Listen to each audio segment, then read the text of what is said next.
pensamiento Gonzalo en este momento es Movadef, es FUDEP, es CONARE, es FRESUT y todas las fachadas que le quieran colocar. Y lo que más nos preocupa en este momento es el presente. ¿Qué sucede con estos defensores del pensamiento Gonzalo que están en Palacio de Gobierno? ¿Qué sucede con el ministro Iber Maraví, que figura en atestados con Eddy Lagos, con el monstruo de Lucanamarca, de la masacre terrible en Ayacucho, que es su suegro además?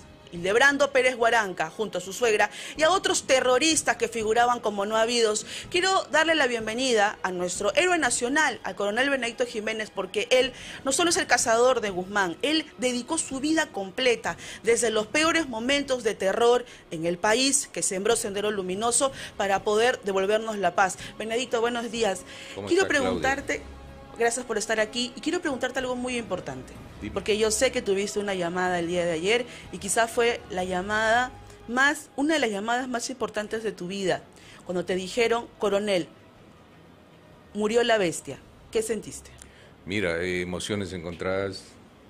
Indudablemente nadie se alegra de la muerte de un ser humano, eso sí está descartado. Por más genocida, homicida, asesino que sea, ¿no? Nosotros los analistas estratégicos de este fenómeno, que lo venimos estudiando muchos años, nos hacemos la siguiente pregunta, o sea, vemos el presente y el futuro. ¿Qué va a pasar con el Sendero Luminoso después de la muerte de Guzmán? Esa es una pregunta muy importante. Entonces, para eso tenemos que estudiar y conocer qué rol cumplía Guzmán dentro de Sendero Luminoso. Y efectivamente, según nuestros análisis, su muerte va a generar un gran problema en Sendero Luminoso. Él era considerado el centro de la unificación partidaria, el eje motriz que giraba todo. O sea, nadie le quita los méritos de ser un gran estratega, ¿no? Porque logró salvar su organización después de su caída. Aceptó la derrota militar, pero desarrolló la parte ideológica y política, y ahí donde nosotros hemos descuidado esa parte. Exacto. ¿Qué va a pasar ahora con el cadáver? Porque ante este vacío legal, ante estas circunstancias políticas que también estamos atravesando en el Perú, con muchos simpatizantes, filoterroristas y seguidores de Sendero Luminoso que están en Palacio de Gobierno, eso es un hecho que no se puede negar. ¿Qué va a suceder? ¿Qué crees tú que va a suceder en el país? Mira, de acuerdo al tú bien lo dices, no hay una normatividad en estos casos. De acuerdo al Código Civil, la esposa es la que decide a las finales qué hace con el cadáver. Por ley deberían entregarle el cadáver a la camarada Miriam Elena Iparraguirre, que es la esposa. No hay una norma con esto, y esto va a generar un problema, porque indudablemente si le entregan el cadáver, lo van a enterrar en un lugar donde hay una ligazón histórica con él, o sea, Ayacucho, Huamanga. Llevarlo allá para después crear toda una especie de cementerio de Guzmán. Como Eddy Lagos, más o menos. Exactamente, para idolatrarlo, para hacer apología, para endiosarlo. Un mausoleo, eso es lo que se teme que se haga si es que se traslada el cadáver a Ayacucho. Claro, eso tiene que resolverse de manera muy inteligente. Porque nosotros tuvimos un episodio también con el cadáver de Augusta Latorre Carrasco. El GEIN, digamos, en sus investigaciones llegó a determinar que estaba en una casa, en un jardín, en Comas. Y nos hicimos la pregunta, ¿qué hacer con el cadáver una vez encontrado, ¿no? Exhumado? Bueno, nos llegamos a la conclusión que no era conveniente, porque el cadáver tenía que entregarse a sus familiares. Y a la final iba a haber un centro de adoración, peregrinaje, como va a pasar con Guzmán. O sea, entonces es una disyuntiva muy fuerte. ¿Qué hacer con el cadáver ahorita en este momento? Así es. El día que ustedes llegan a la casa de Abimael Guzmán, el 12 de septiembre, hace 29 años, eran más jóvenes, habían dedicado casi una década detrás del terrorismo. El GEIN, la PIP, la Policía de Investigación, se funda un 15 de septiembre, ¿no? Por eso el 1509 en el pecho de Abimael Guzmán. Llegamos el 12 de septiembre de 1992 a las 8:45 de la noche, después de un trabajo de 3 años y más o menos unas 9 operaciones de inteligencia, todas exitosas donde se iba golpeando a Sendero, capturando a sus dirigentes y cuadros. La Operación Victoria es la 10ª operación del GEIN. Esas operaciones anteriores nos ayudaron a conocer cómo piensa, cómo siente, cómo actúa el enemigo. De tal manera que llega un momento que tú te obsesionas tanto con tu enemigo Y dejas que llegas tu a vida conocer qué come, cómo piensa, qué lee, ¿no? para conocer el siguiente paso. Que cuando lo ves ya detenido, es algo sorprendente, ¿no? O sea, la investigación criminal puede ser llevada al nivel de arte. Es como cuando yo hago una comparación en la, digamos, colocarse en la zona donde está uno que gana un campeonato mundial, le dan una presea, sube al podio y se siente feliz, pues, ¿no? Más o menos esa sensación siente el investigador criminal. Ahora, tú, Benedicto, ser humano, padre, esposo, junto a este grupo de héroes del GEIN que entregaron su vida, su tiempo, prácticamente abandonaron su familia. En esos años, ¿cómo fue esta ardua labor? Bueno, eran años de incertidumbre, ¿no? Habían coche bomba todos los días. Un ciudadano salía de su casa, se despedía de su familia, de sus hijos, de pronto caminando, explotaba un coche bomba y un fierro que se desprendía lo mataba. Ese estado de zozobra y miedo, donde cualquiera puede ser víctima, se vivía en esos años, principalmente el año 90, 91, 92, donde habían coche bombas, asesinatos, crímenes. Y la gente no vivía en paz, muchos se fueron del país, ¿no? Como está sucediendo ahora. Los inversionistas también se fueron, estábamos en una debacle, casi íbamos a perder la democracia. Incluso ya instituciones reconocidas que hacían un análisis del terrorismo decían que la democracia ya no era viable en el país, ¿no? O sea, gracias a Dios que cayó Guzmán y todo volvió, las esperanzas, el futuro lo veíamos con más claridad, hubo un crecimiento económico incluso. O sea, la caída de Guzmán significó mucho para el país, se reconquistó, se salvó la democracia. Y ahí porque sí, hoy día también se celebra el Día de los Defensores de la Democracia. La captura de Guzmán generó un quiebre, un cambio, un antes y un después en la historia del Perú. La muerte de Guzmán, ¿qué ha generado? Bueno, mira, nosotros vislumbramos más o menos, hacemos un análisis prospectivo, lo que va a pasar con Sendero en este momento, que ellos tienen ya la viabilidad para realizar su segundo congreso. No podían hacer su segundo congreso porque Guzmán estaba vivo y estaba preso. Entonces esperaban que lo liberen o si no muera. ¿Ha habido un impulso? ¿La muerte de Guzmán les genera a ellos un ímpetu, un impulso, una reestructuración obligada tras la muerte del líder, del cabecilla de este grupo terrorista? Ellos tenían una consigna que viene el año 93 más o menos, después de su captura, decía cambiar, o sea, entrar digamos, a tiempos de paz y dejar los tiempos de guerra, que no es dejar de luchar, sino adoptar otra forma de lucha. Por eso que se explica la conquista del poder a través de las urnas. Dejaron la parte militar, pero no abandonaron la parte militar. O sea, ellos algún día retomarán la guerra popular. Tampoco se sienten arrepentidos, ¿no? Vamos a escuchar a Abimael Guzmán. Un día como hoy, 12 de septiembre de 1992, en esta jaula, en la Dirección contra el Terrorismo. Benedicto no me va a dejar equivocarme porque según la historia, lo que revela es que cuando Vladimiro Montesinos sabe que Guzmán es capturado, da la orden para que Guzmán sea trasladado al SIN, a la sede del Servicio de Inteligencia. Pero la DIRCOTE dice no, se queda aquí para poder luego interrogarlo, luego hacer ingresar a los periodistas. ¿Fue así, Benedicto? Bueno, lo que pasó es lo siguiente, cuando había sido capturado Guzmán, había siempre ese temor de que pueda ser llevado a cualquier otro órgano de inteligencia. Y escapara. Entonces lo que se hizo es, dentro del plan de intervención, es llamar a la prensa. Y yo le dispuse a 2 agentes, llamen a la prensa 15 minutos antes, para que conozcan, y con eso se neutralizó todo cualquier... ¿Y se impidió que Abimael Guzmán fuera llevado al CIN de Montesinos. Así es, se impidió porque ya la prensa conocía. Eso ha sido un mensaje directo que a mí me ha llenado de satisfacción. ¿Por qué? Porque la gloriosa DIRCOTE no se puede tocar. La DIRCOTE siempre ha sido el organismo que no solo ha luchado por la paz, sino que ahora también, en tiempos en el que vivimos con una amenaza latente de apologistas, de filoterroristas, de agentes de Sendero que están en este momento en Palacio de Gobierno trabajando para el Estado, ahora hacen presiones. Vamos a ver a Abimael Guzmán. Escuchemos este discurso y vamos a volver con el coronel Jiménez para que nos explique qué significa. En estas circunstancias, algunos piensan que es una gran derrota. Sueñan. Le decimos, sigan soñando. Es simplemente un recodo, nada más. Un recodo en el camino. El camino es largo. Y a ese llegaremos nosotros.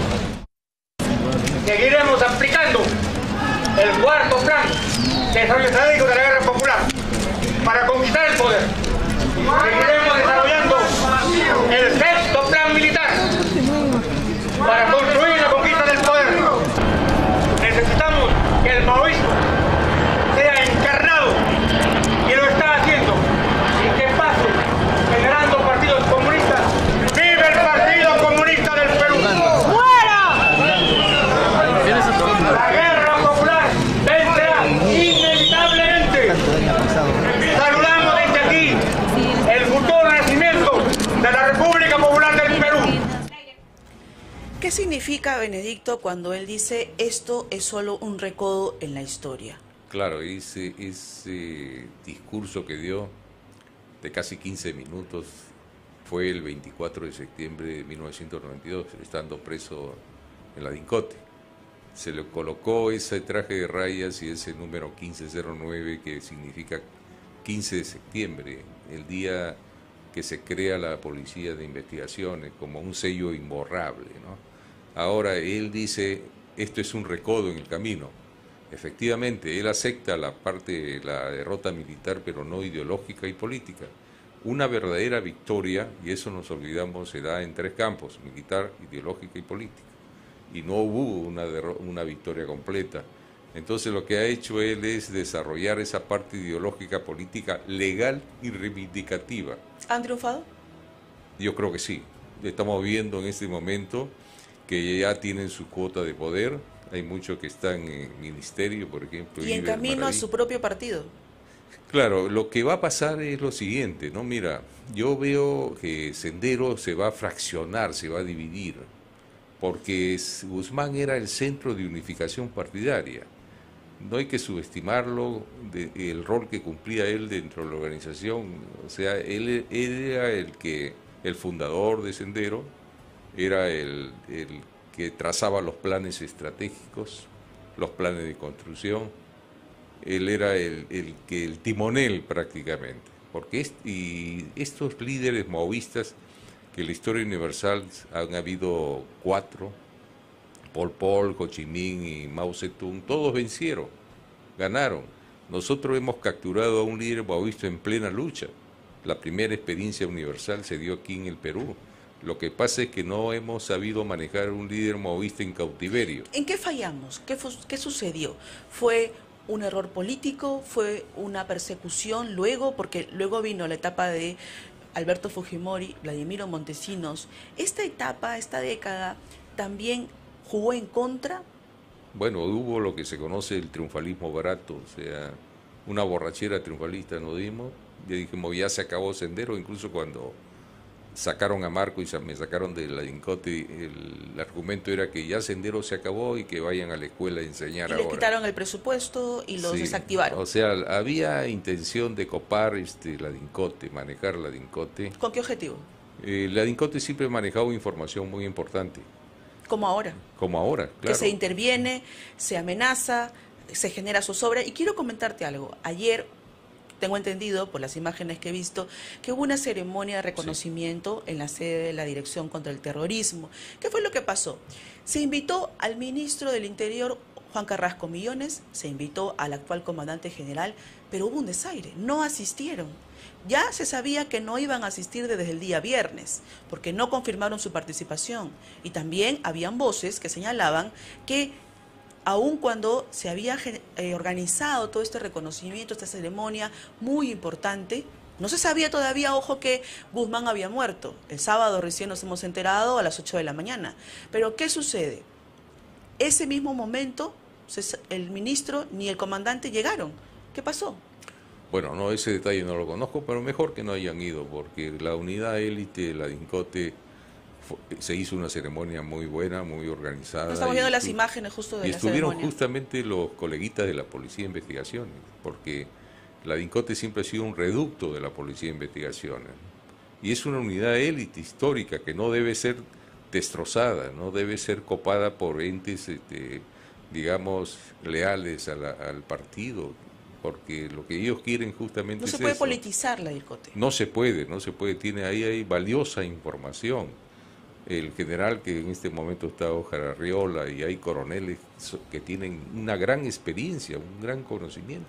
Benedicto, cuando Guzmán dice el sexto plan militar, ¿qué significa? Además, él hace un anuncio que a mí me preocupa mucho, que es la fundación de la República Popular del Perú, que es precisamente lo que hemos visto en la región de América Latina, esta constitución que se ha convocado en Chile para el cambio de constitución, en donde se va a llamar la República Popular de Chile.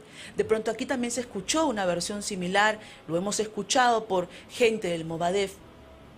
Claro, cuando él da su discurso el 24 de septiembre, él dice proseguir con la guerra popular, el cuarto plan militar. Ya ellos habían desarrollado el tercero, el primero, el segundo, y dice más o menos, da a entender que debe crearse o llegar hasta la República Popular. Toda esa etapa del inicio de la lucha armada hasta la conquista del poder a través de las armas se llamaba Revolución Democrática, para instaurar la República Popular de Nueva Democracia si es que capturaba el poder. Y según los planes que tenía en el momento de la captura, estaban en el penúltimo plan estratégico. Y cada plan le demandaba unos 4 o 5 años. O sea, ya habían calculado de que en el año 2000 o 2002 debían capturar el poder, o sea, destrozar todo. Porque la nueva república era reconstruir todo. En este momento quieren reconstruir la república, pero no tienen la fuerza como... Aún no la tienen, pero no están en ese trabajo, están en esa lucha. Así es, pero ese discurso después lo cambia el año 93. Sale y hace un llamado al acuerdo de paz. Entonces sus seguidores se quedaron sorprendidos de que cómo puede ser que lance un discurso, proseguir la guerra popular y luego cambie de acuerdo de paz. Entonces generaron varias tesis, la tesis de la patraña. O sea, quiere decir que ese era un impostor, un actor, no era Guzmán. Ahora también van a generar ciertas tesis como decir, primero queremos ver el cadáver, a lo mejor es un impostor, y segundo van a decir la tesis del envenenamiento o del asesinato. O sea, el Estado lo mató, ¿no? O sea, ya se está manejando esa tesis también. Y estoy con el cazador de Guzmán, coronel Benedicto Jiménez. Vamos a ver un video que de alguna manera a mí me parece muy visionario, porque es lo que finalmente pasó. Este fue un encuentro entre el exministro del Interior, Daniel Urresti, y Fajardo, el entonces abogado de Abimael Guzmán. Vamos a ver lo que sucedió y el mensaje del general Urresti. Saludarlo para que en el futuro... Pero tenga usted cuidado porque... Sí, para que en el futuro esto va a ser histórico, cuando estos señores revivan el partido de Sendero Luminoso y comience la destrucción, que quede como un día histórico en el que el ministro del Interior advirtió que esto era el principio, de Sendero Luminoso. Lo que él quería era evitar la ideología, lo que él quería era evitar la apología allí, frente a las cámaras, en la sede, una sede del Estado. Delante, además, estaba también en el entonces el general Baella, jefe de la DINCOTE, y este sujeto estaba haciendo apología, defendiendo la ideología de Gonzalo, de Guzmán, victimizando a terroristas. lo que hemos escuchado que dijo Urresti es lo que hoy vivimos, padecemos. Sí, efectivamente, como te vuelvo a repetir, los efectos van a ser muy contundentes en Sendero, la muerte de Guzmán, pero van a llevar a cabo su segundo congreso. ¿Qué cosa significa el segundo congreso para ellos? Tienen que hacerse en libertad, o sea, no puede serlo Elena Iparraguirre porque está presa. Claro, Ahí algunos decían, claro. Elena Iparraguirre es la sucesora de Abimael Guzmán. Quieren forzar esta figura. Bueno, estando presa, ella es hosto, o sea, según el léxico que ellos utilizan. El segundo congreso le va a permitir a ellos nombrar un nuevo comité central, porque el comité central histórico, hablemos así, que eran 19 miembros titulares, 3 suplentes y 3 candidatos, está diezmado, o sea, muchos han muerto, detenidos, todo eso. Hay un comité central provisional, pero que no tiene la misma importancia que un comité central que venga de un congreso. El primer comité central seleccionado fue en el primer congreso que se llevó a cabo entre el 88 y 89, pero a su vez en ese congreso van a designar la sucesión. Y yo no creo que sea Elena Iparraguirre que asuma esa responsabilidad. Alguien en libertad, una cabeza visible. Tiene que estar en libertad para poder llevar a cabo el segundo congreso y la segunda reconstitución. ¿Qué va a pasar con estas cabezas líderes de estos movimientos pro Sendero, que son Movadef, que son FUDEP, que son CONARE Movadef, incluso que fue presidido por el actual presidente Pedro Castillo? Van a estar como piezas sueltas, o sea, automatizados, fragmentados. Se van a atomizar. Es como cuando cayó Guzmán en el año 93, Feliciano Ramírez Durán dijo, bueno, él es un costo, está preso, vamos a continuar la guerra popular. La muerte de Guzmán ha sido un duro golpe que ellos no quieren reconocer, porque nunca quieren aceptar derrota alguna. No, pero se van a dar en los hechos. Ellos saben, los analistas conocen de que va a fraccionarse Sendero. El problema está que si en el segundo congreso designan como sucesor a un recalcitrante, uno que diga, bueno, ya olvidémonos del acuerdo de paz, la solución política, el gobierno actual no nos da la cuota de poder que le hemos pedido. Y se levanten contra Castillo y contra todo lo que ellos prometieron. Y se van a la guerra popular. Y volvemos a la etapa militar de Sendero. Así es, con la experiencia que tienen, las condiciones que han creado. Hay gente que ha estado 20, 25 años. Yo creo que si se van a un reinicio de la guerra popular, lo van a hacer con mejores condiciones, ¿no? Ese es el peligro que existe. Ese es el peligro latente. A eso nos han arrastrado, a eso nos han llevado. No estamos teniendo un mensaje apocalíptico, es real. Hay personas vinculadas a Sendero, defensores de Guzmán, del pensamiento de Gonzalo, que aún con la muerte de este genocida, carnicero de los Andes, está todavía latente. Ya estamos con Vanessa Quiroga. Vanessa Quiroga es la mujer símbolo ahora, porque ella es una víctima del terrorismo. Hace 29 años también, en julio del año 1992, ocurrió esta terrible masacre en Tarata. Vanessa tenía tan solo 5 años de edad. Su madre estaba vendiendo en la calle cuando ocurrió este terrible atentado donde ella pierde la pierna. Y hoy vamos a estar marchando en Tarata. Vamos a ir todos para allá, 13:30 de la tarde, para recordar este fatídico día. Vanessa, ¿cómo estás? Buenos días. Bienvenida a PBO con Claudia Torre.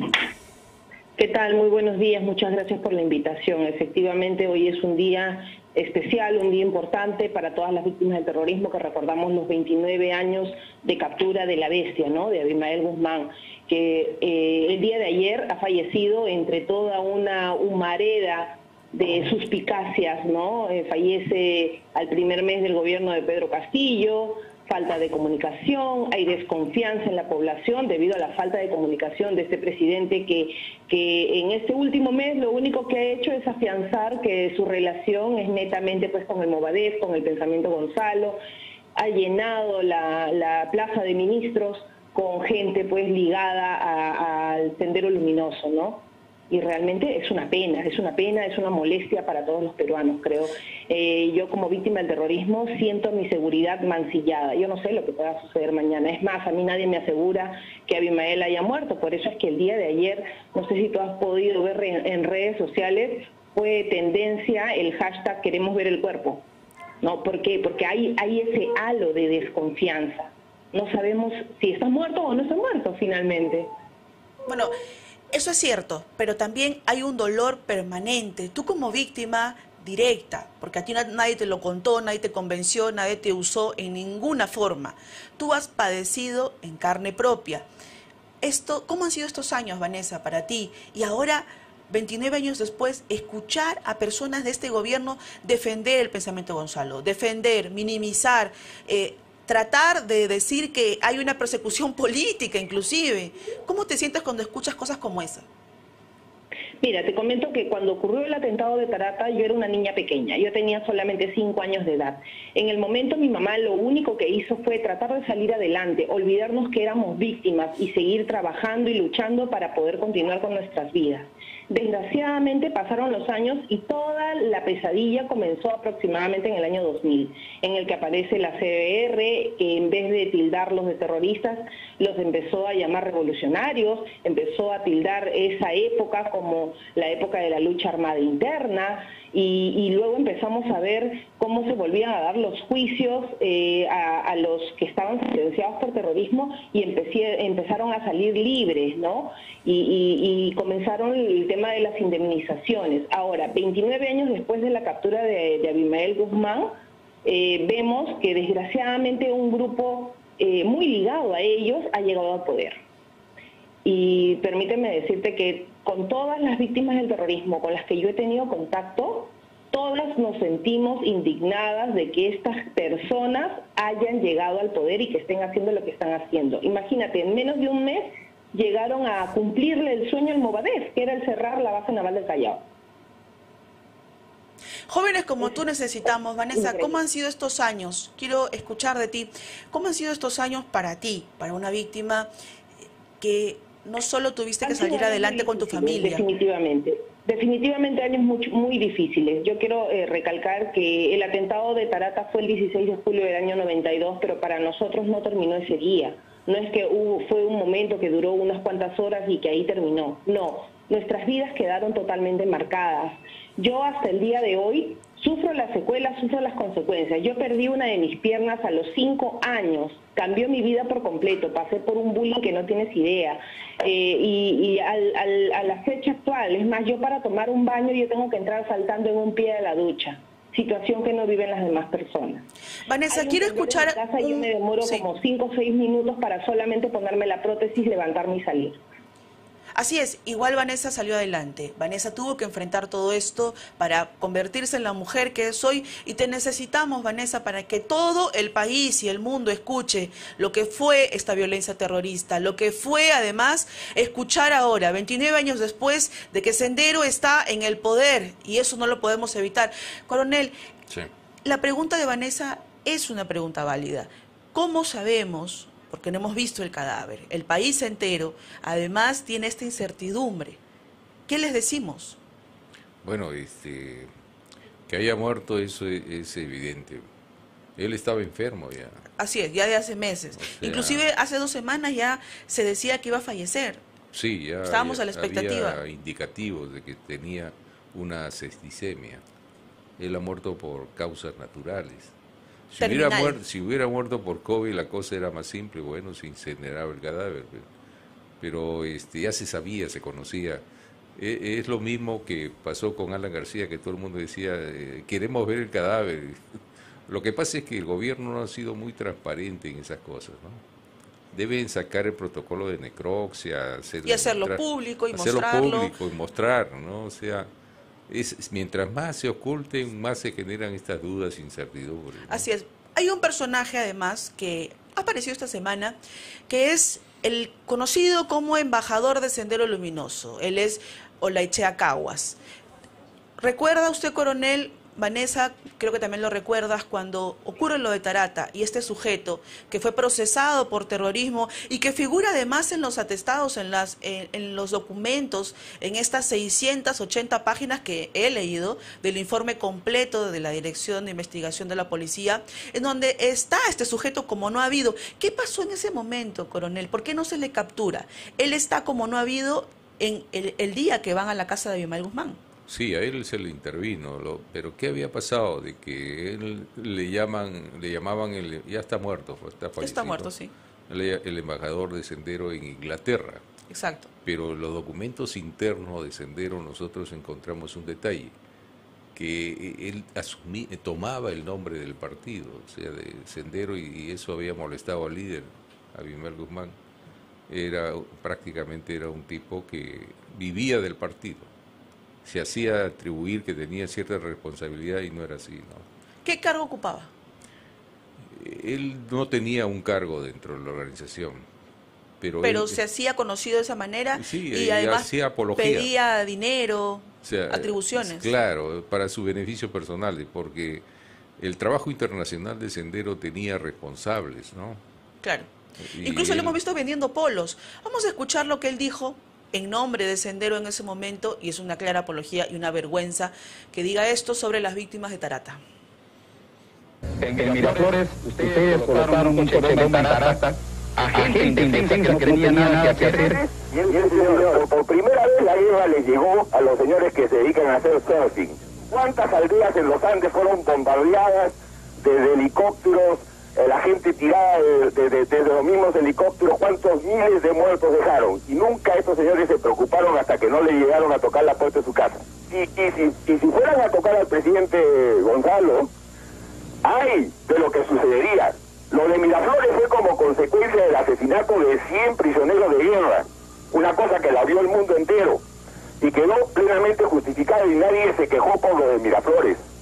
Bueno, pero usted está lanzando en estos momentos una amenaza muy directa, porque está señalando que algo va a pasar. Piénsenlo bien.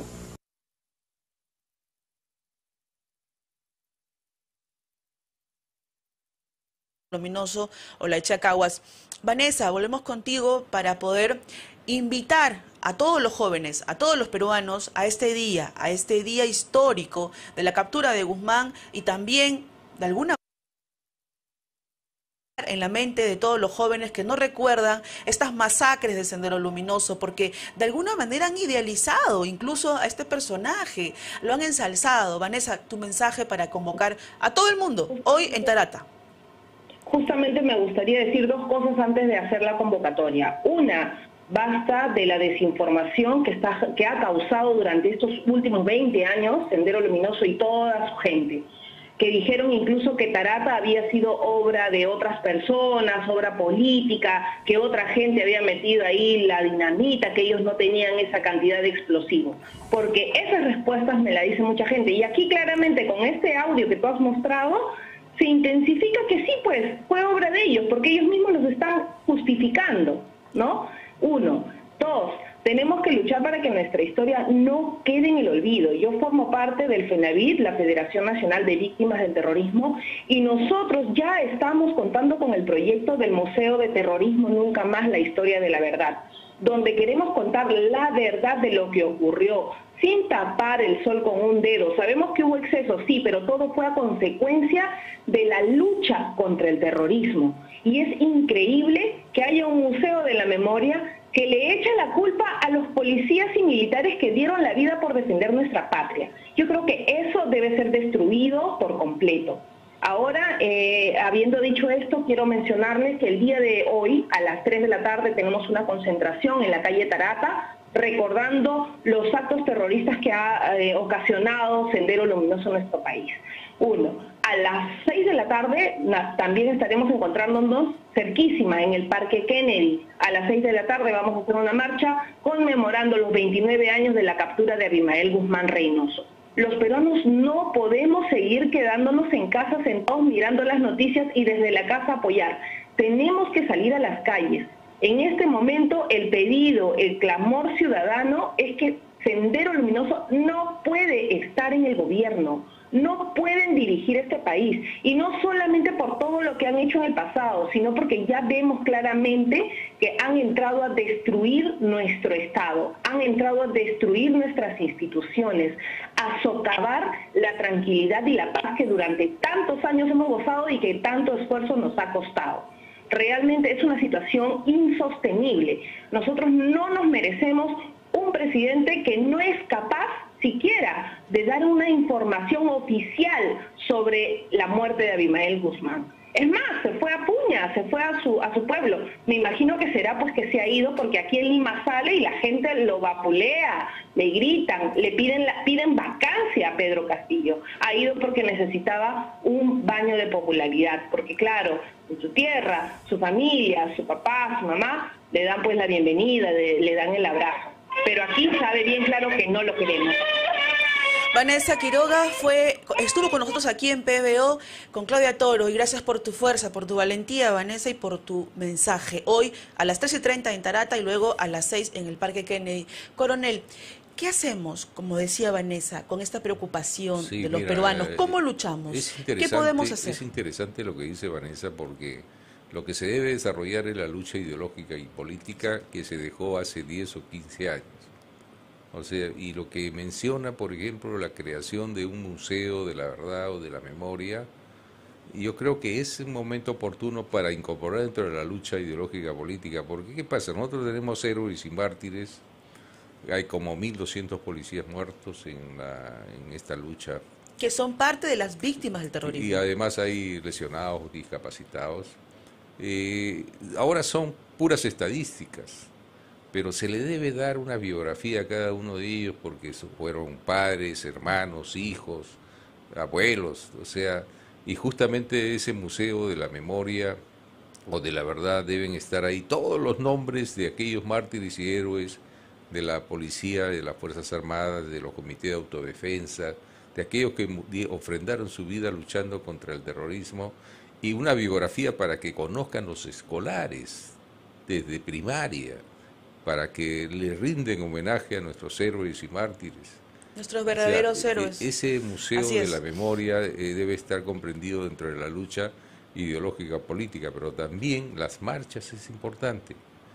Y neutralizar lo que ellos quieren hacer es cambiar la Constitución a través de una asamblea constituyente. Eso debe, o sea, los demócratas deben neutralizar. Y hay que estar muy atentos, porque lo que se quiere es convocar a esta asamblea, cambiar la Constitución para poder eliminar esta parte importante de la Constitución, la apología al terrorismo. Ellos le llaman persecución, y lo que quieren es eliminar este escenario legal para poder ser activistas políticos de este pensamiento nefasto de crear su partido, crear varios partidos, crear varios frentes y luego rodearnos a los pacifistas, a los demócratas, para luego decir de que nunca pasó nada y aplicar el llamado negacionismo, que es lo que estamos escuchando ahora. Claro, y ellos persiguen el cambio de la Constitución y están, digamos, abocados a eso, porque no pueden hacer la implementación del socialismo del siglo XXI. Como si fuera algo normal. Claro, y sobre todo violencia. Asegurar permanecer en el poder muchos años. Así es.